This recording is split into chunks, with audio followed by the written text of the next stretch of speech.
Hi, Dave again. It is Sunday morning, June 1st. There's a lot going on in the world.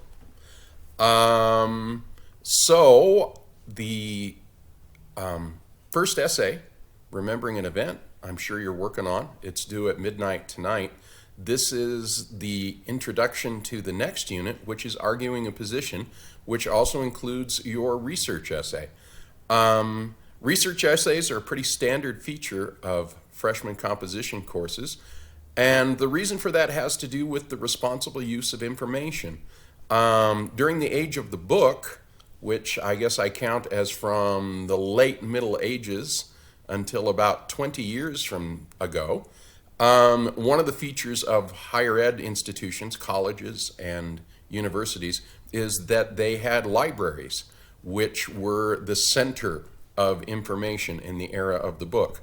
Of course, that has changed considerably over the last 20 years with digitization, but the reason for the research paper is understanding how to be a responsible user of information, how to use sources, how to document sources, and how to understand to make discretion between sources in terms of what are better sources of information and what are less desirable sources of information.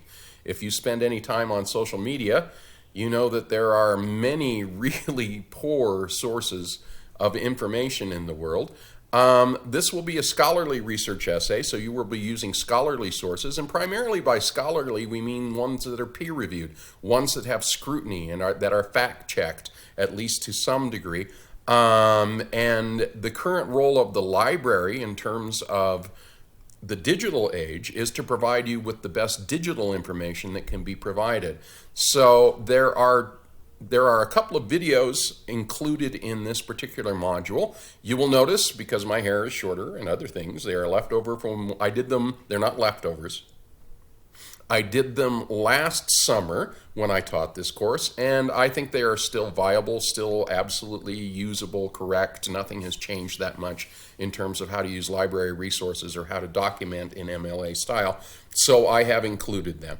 The book also includes a considerable amount of information on how to document in MLA style, and also how to find and use and make discretion choices between sources.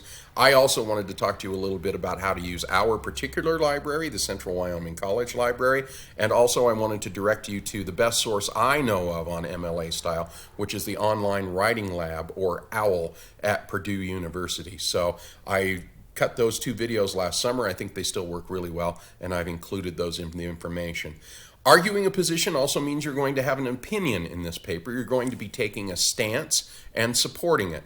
That doesn't mean you're going to be ignoring information that is contrary to the position that you have taken. It simply means that you're going to be taking a balanced and even-handed look at a position that you support. So this involves the classic goal of rhetoric, which is what this is, a rhetoric course, how to support and defend and create an argument, which doesn't mean a fight. It simply means an assertion, saying that, well, given all the information available right now, this seems to be the most likely course of action that we should take, or what we should probably do. I think it's important to, particularly if you're going to be in a leadership position, which I bet a lot of you are going to be in a leadership position someday, that you learn to seek a wide variety of sources and then come to conclusions based on that wide variety of sources, and not just narrowly use information to support what you think at the beginning of the process. I think that thinking is a process. You are never done thinking. Your mind is never really made up if you're truly educated. I hate to give you this news, but it's true, because new information comes in all the time, and truth is a thing that we seek. And I hope that all of you become seekers of truth. So with that, I will be looking forward to reading your Remembering an Event essay. I'm sure you have a lot of good things to say, and I encourage you to stay in contact with me as we work our way through Module 2, the research paper, and Arguing a Position. Thank you very much. Take care of each other, and have a great week. Bye-bye.